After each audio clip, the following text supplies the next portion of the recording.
Welcome to this lecture on the medium of communication and noise in communication. You'll remember the communication model. Now, the model is displayed for you, and it means that the model is displayed for you, and it shows that not only is there a sender and an encoder, not only a receiver and a decoder, but in between, that message must travel through a medium. And that medium is critical to the public speaker. You need to know, is it an intimate setting? Is it a large, grand setting? Is the stage well elevated above the listeners? Or is it at the same level? Because it changes the way you present your material and may even determine the kind of material you want to use. Is this a small group where you're sitting in a circle? Or is it a classroom style? Or is it a rally style where people may be standing even though they're all facing? Are you in a round, or are you facing all of your listeners? You need to know what the medium is going to be. Is this a broadcast where you're speaking to a camera like I am now, and instead of looking around the room at various people, you keep your eyes trained on the camera because that's how the receiver believes or feels like you're looking at them? What is the medium? The important thing for a public setting is that you see the environment in which you're going to speak ahead of time. Now, if you're a weekly preacher, like many of us, you already know what it looks like. You already know about how many people are going to be there. And you don't need to go in and check it out. However, if there's something else being done on your stage, like the set for a vacation Bible school or something, it might affect the space in which you have to present your subject.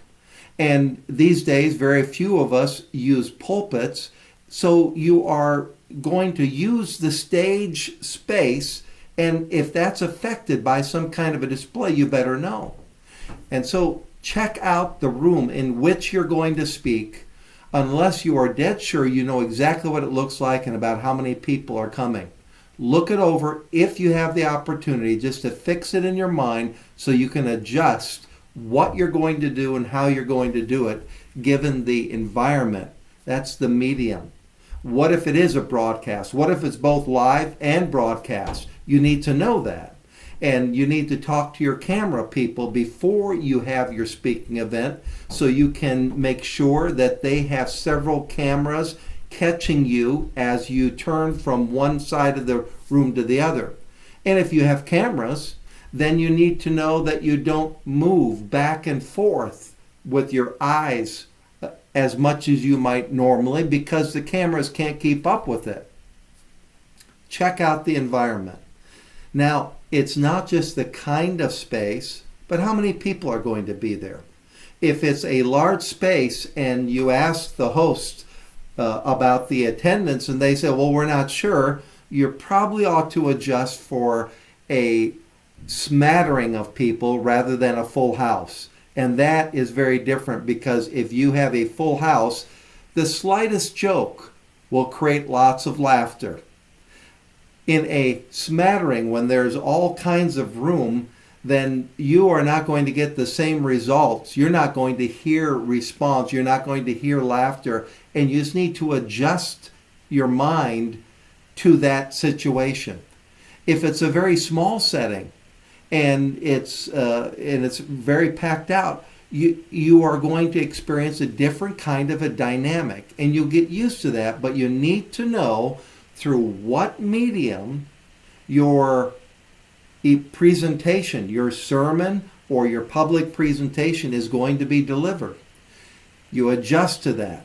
Always know the environment in which you're walking into, through which you will then deliver your message. That's the medium, the room, the space between you and the listeners, the kind of seating arrangement. All of that is part of the medium. Become acquainted with it. Now there's something that interferes that can create a distortion of a well encoded message. You have this idea that as the sender, you encode it so that the message is out there in between the listener and the speaker, or the sender and the receiver, and it's passing through the medium, but there is something that can cause interference and distort a well-crafted message. And you need to be aware of it, and we call that noise. Now, there are three kinds of noise that interfere with listening. And the noise can both interfere with your delivery, and it can interfere with the listener. There are three kinds that we want to explore, and then I want you to keep track of these things, because in any situation, you'll need to be aware of it. First of all, there's physical noise. There's all kinds of physical noises that can happen. Let me give you several. If the room is not terribly well insulated against sound, a construction vehicle outside of the environment in which you're speaking, or if you're speaking in an outdoor environment, almost anything, just a car that's passing, can interfere, because immediately if the people hear noise, they want to know what's causing it. And so their mind travels, even if there's a wall preventing their eyes from traveling. What is that? What just occurred? And as much as you can mitigate that possibility, the better off you are. You may not be able to. You may not be able to do that, in which case, in your speaking, you simply acknowledge what they heard and then bring them right back. If you hear a large construction vehicle that just passed by, or a train, you might simply in your talk say, now that was a loud noise, and then you'll have them back and you can bring them right back to your content. The noise might be something that doesn't come from the outside, but inside. It could be that suddenly the public address system, your speaker system, your sound system, just has some kind of a short or something that creates a loud boom through the speakers. In which case, the presenter, the preacher, simply says, well, that was surprising, or whatever kind of quip you might make, so that you can acknowledge it and then bring them right back to you and back to the content. Some cases, the noise comes from the pews or from the auditorium where the listeners are sitting.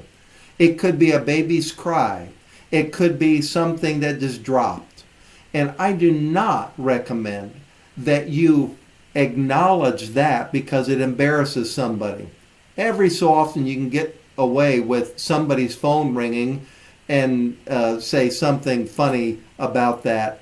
But usually the best thing to do when there's physical noise that comes from the pews or from the seating area is to slightly move to the other side of the platform, the stage, so that you are deflecting people by your movement away from the noise that they all just heard, and so did you. You can't always acknowledge every sound that comes. And if the baby's cry had such a shrill that you couldn't ignore it, then you say something like that. I love it when children are in the congregation.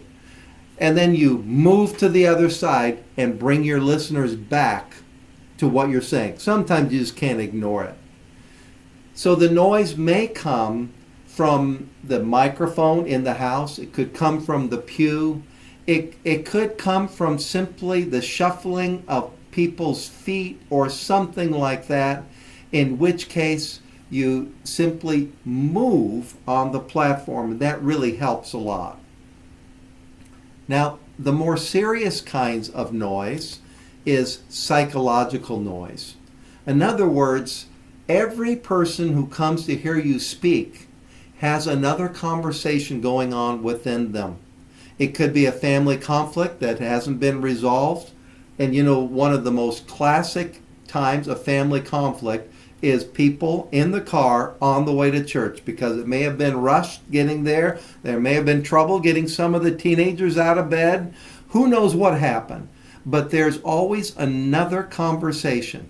You might have said something that reminds somebody of something that happened at work, a conflict, and they're dealing with that. Or it could just be a plain old concern, a worry about the job prospect that they're hoping to find, or the prospect of losing a job that might happen in the following week. There are internal conversations, reasons why people might be preoccupied, and it's difficult for them to give your full attention. Therefore, knowing that there are other conversations going on, your first 30 seconds have to give your listener a compelling reason to set aside the other conversations, at least momentarily. And you have to engage your listener with what you have to say in the first 30 seconds. That's all that you'll have. Otherwise, the other conversations will take over.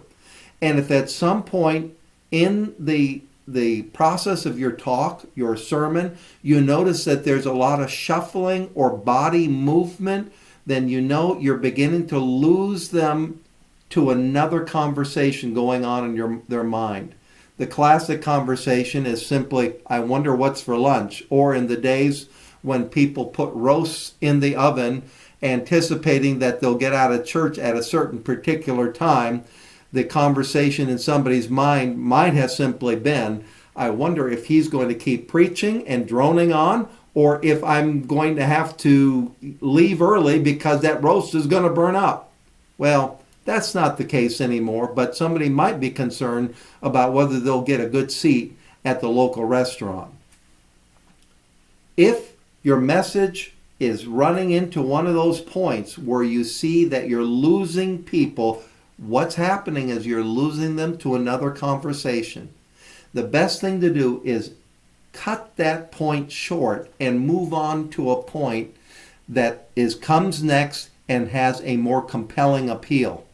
And to simply say, well, I'm just going to move on to my next point, can sometimes serve to bring people back to the conversation you're trying to have with them.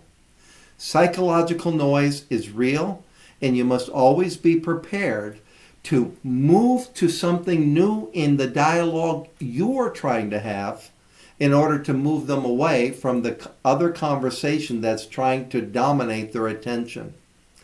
Then there's such a thing as physiological noise, things that are happening within the listener's own body.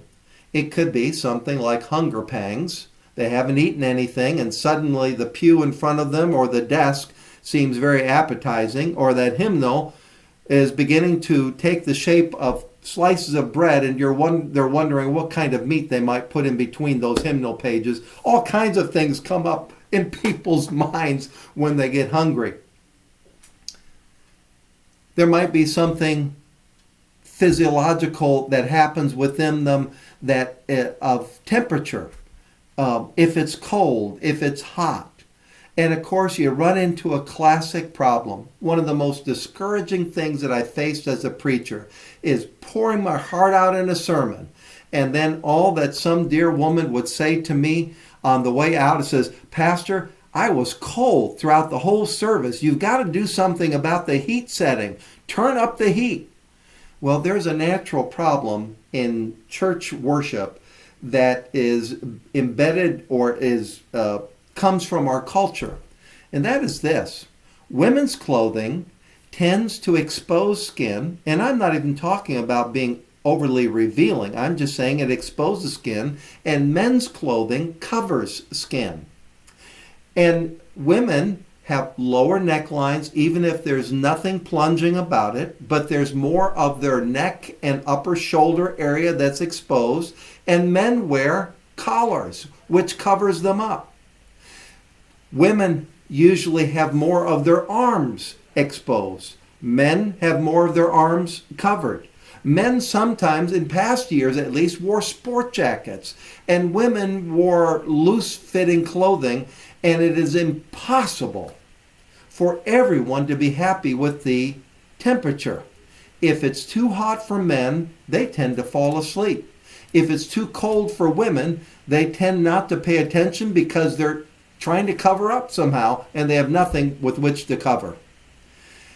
Now, you can't really do everything about it, but to work at a happy median and to tell people ahead of time, it's wintertime, bring something along in case you get cold, and say it as a joke at the end of one worship service to prepare them for the next. And in some way, deal with that. But then there's other kinds of things. There are some people who have a back pain, a pinched nerve so that their sciatica begins to hurt over the time that they're sitting. I had one person who had back problems, and after about 15, at the most 20 minutes into my sermon, and I thought I was coming to a close, he would get up, and I thought for years, I thought he was protesting.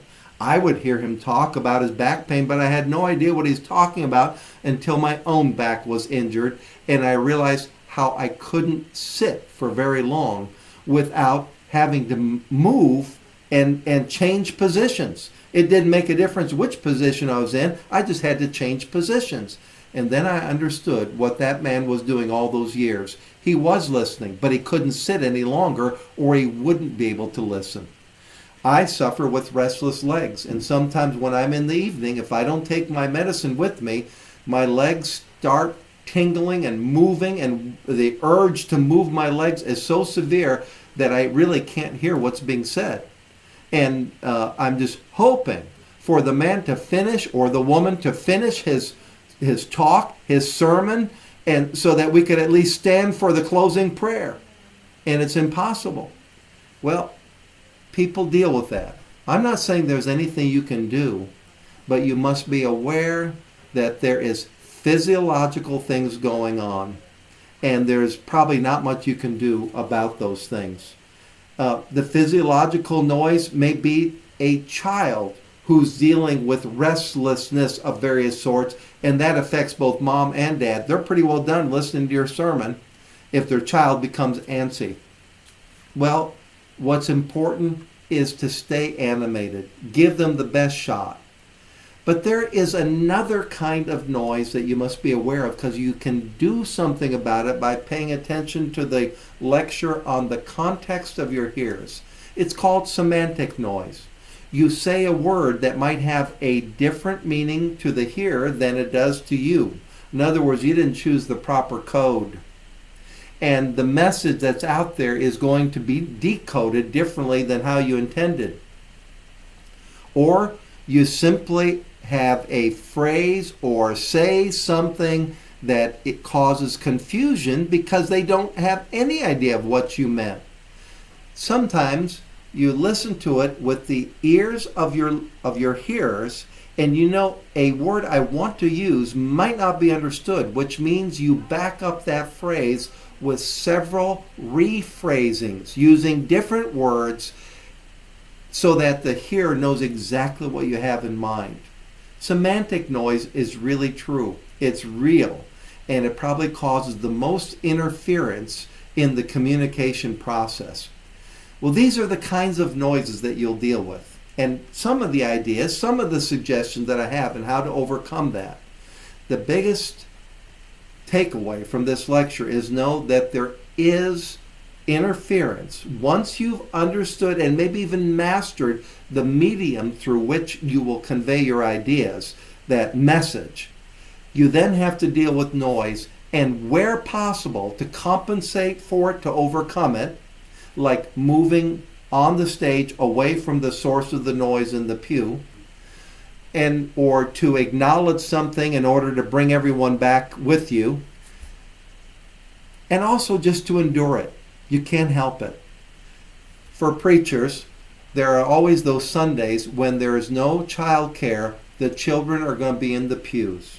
My goodness, about half your congregation is going to have a hard time listening to your sermon. About half of them will have a hard time hearing you because the child's not going to listen to much. They do catch more than what you might think.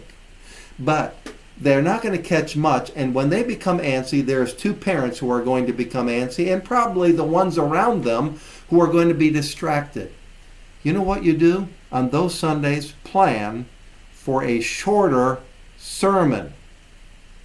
They'll try to give you their attention if they respect you, but don't drag it past their ability on that Sunday. Plan for a shorter sermon and you'll be everybody's hero. Well, remember, know the medium. Check out the environment before you get there. And understand noise. And be prepared to compensate where you can and endure the rest. All right. Now, I want you to write down what you learned from this lecture, put it in an email like you do every week, and send it to me. I'll look forward to your comments. Talk to you next time.